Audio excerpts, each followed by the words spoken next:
अनंत साधना केंद्र आध्यात्मिक साधकों के लिए एक यूट्यूब चैनल है जो आध्यात्मिक मार्ग से संबंधित बुनियादी क्रियाएं तथा उच्च कोटि के अनुष्ठान व जानकारी प्रदान करता है। हमारे यहाँ किसी प्रकार के गंदे ताबीज नहीं बेचे जाते। ये जानकारियाँ केवल साधकों के ज्ञान हेतु दी जा रही हैं। किसी भी प्रकार की साधना शुरू करने के लिए गुरु मार्गदर्शन अति अनिवार्य है। अनंत साधना केंद्र की आज की चर्चा में स्वागत है। आज जिस विषय पे हम चर्चा करने जा रहे हैं वह हर घर से जुड़ा हुआ है और वह है पितृ। पितरों के बारे में बहुत से पंडित, ब्राह्मण, ज्ञानियों के द्वारा बहुत सी चर्चाएं बताई गई हैं, बहुत से भाव बताए गए हैं, बहुत जानकारी दी गई है। परंतु आज भी बहुत से लोगों को, बहुत से साधकों को पितरों का सही मतलब नहीं मालूम। आइए जानते हैं पितरों के बारे में कुछ महत्वपूर्ण जानकारियाँ। सबसे पहले समझते हैं पितृ हैं कौन। ऐसा नहीं है कि भाई हमारे घर में जितने भी बड़े बुजुर्ग हैं वे सारे पितृ बनते हैं, ऐसा नहीं है। हम ऐसा उम्मीद करके चलते हैं कि भी घर में जितने भी बड़े गए हैं उन सब ने, जिन्होंने भी अपना शरीर छोड़ा है, वह पितृ योनि में चले गए और पितृ बन के स्थापित हुए हैं। ऐसा नहीं है। हर इंसान अपने कर्मों के हिसाब से आगे की योनियों में प्राप्त होता है। कहीं भूत बनते हैं तो कहीं प्रेत बनते हैं, कहीं पितृ बनते हैं, कहीं देव बनते हैं, कईयों को मुक्ति प्राप्त होती है। तो इस तरह से अपने कर्मों के हिसाब से इंसान को शरीर छोड़ने के बाद अगली योनि प्राप्त होती है। अब बात है ये जानने कैसे कि भी हमारे पितृ हैं कौन। ये जानने के लिए बहुत सी क्रियाएं बताई गई हैं, लेकिन हर क्रिया हर इंसान के बस की नहीं होती है। इसके लिए ज्ञानी जन बनाए गए हैं, पंडित जी बनाए गए हैं, ब्राह्मण बनाए गए हैं, तांत्रिक बनाए गए हैं और भी बहुत से बनाए गए हैं। अब आप जानिए कि भी आपको पितरों से जुड़ी कौन सी जानकारियों को समझना चाहिए और उन्हें सदैव याद रखना चाहिए। बारे में जानने के लिए सबसे महत्वपूर्ण जो बात है वह है ये समझे कि क्या आपके पितृ आपके घर से, आपकी सेवा से, आपके पूजन से, आपके भोग से खुश हैं। क्या वह नाराज तो नहीं है? क्योंकि उनके नाराज होने के बहुत से संकेत आपको अपने जीवन के अंदर देखने को मिल जाएंगे। अगर आप थोड़ा भी ध्यान देंगे तो आपको बहुत जल्दी समझ आ जाएगा कि आपके पितृ आपसे खुश हैं या नहीं हैं। आइए सबसे पहले यही जानते हैं कि पितरों के नाराज होने के सबसे बड़े संकेत क्या हैं। घर के पितरों का घर के रहने वाले लोगों से खुश ना होने या संतुष्ट ना होने के कुछ संकेत बताए गए हैं। अगर पितरों को सही रूप से पूजन या भोग नहीं दिया जा रहा है या किसी भी वजह से पितर नाराज हैं तो इस तरह के संकेत आपके घर में दिखने लगेंगे। आइए जानते हैं उन संकेतों को। नित्य रूप से गृह कलेश होना। छोटी मोटी लड़ाई हर घर में होती रहती है, अनबन चलती रहती है, लेकिन अगर गृह कलेश बढ़ता ही जा रहा है और नित्य रूप से आपके घर में स्थान ले चुका है तो इसका सीधा मतलब आपके पितरों से जोड़ा जाता है। आपके संतान के विवाह में अड़चन आना या विवाह ना होना।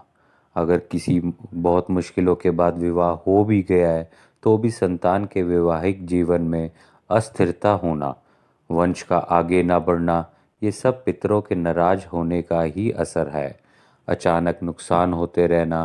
काम ठीक चल रहा है लेकिन अचानक नुकसान हो गया, सब नुकसान हो गया, कोई दुर्घटना हो गई, सही चलते चलते एकदम सब पलट जाना, ये सब पितरों के नाराज होने के संकेत हैं। कानूनी या बीमारियों का घर में किसी न किसी रूप में सदैव रहना। आपका ज़्यादातर पैसा और समय या तो कानूनी कार्रवाइयों में बीते, केस में बीते, कोर्ट में बीते, पुलिस थाने में बीते या फिर अस्पताल में बीते और किसी न किसी की सेहत सदैव खराब रहना घर में, ये भी पितरों के नाराज होने का संकेत है। बच्चों की पढ़ाई पूरी ना होना या पढ़ाई में मन ना लगना, ये भी एक अपने आप में नाराजगी है। घर में बरकत ना होना किसी भी रूप से, चाहे वह पैसे से हो, चाहे वह खुशियों से हो, चाहे वह वंश आगे बढ़ने से हो, किसी भी रूप में अगर बरकत ना हो और आप आपको ये महसूस हो कि जिस ऊंचाई के आप लायक हैं या फिर जो चीज़ें आपको मिलनी चाहिए थी वो आपको प्राप्त नहीं हो रही हैं, तो इसका सीधा सीधा मतलब आपके पितरों के नाराज होने से है। इन संकेतों को बहुत अच्छे से समझें और अब जो आपको उपाय बताए जा रहे हैं उनको करके अपने पितरों को खुश करें। आप समझ सकते हैं कि आपके पितर आपके घर पे नाराज हैं या नहीं। इसके अलावा आप किसी ज्ञानी जन से, जिन्हें पितरों का अच्छा ज्ञान हो, उनसे पितृ कृपा का आंकलन भी करवा सकते हैं। इसके बाद आइए जानते हैं कि पितरों को मनाया कैसे जाए। अगर किसी भी कारण आपके पितर आपसे रुष्ट हैं तो उन्हें मनाने के बहुत से अलग अलग विधान बताए गए हैं।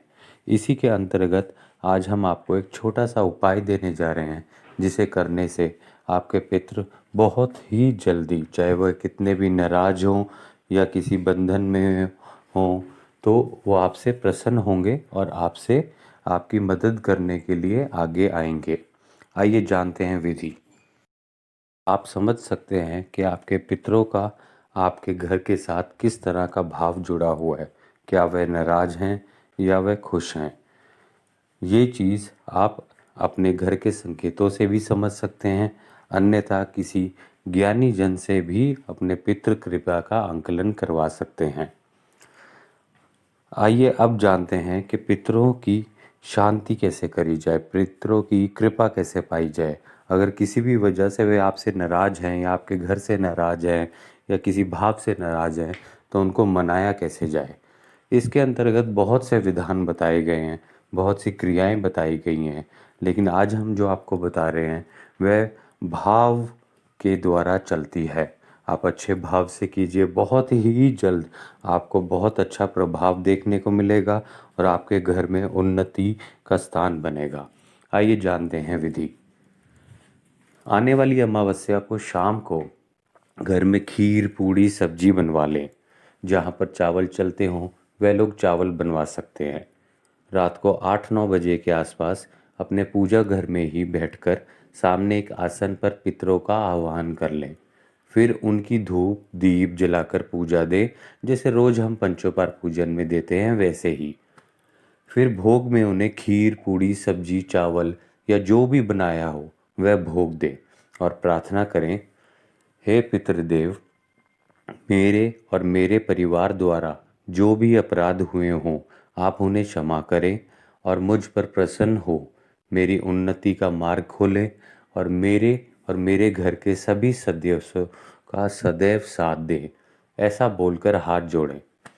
ये सब क्रिया करने के बाद आप 10 मिनट से आधा घंटा 1 घंटा जितनी भी आपकी क्षमता है वहीं पर बैठकर बताए गए मंत्र का जाप करें।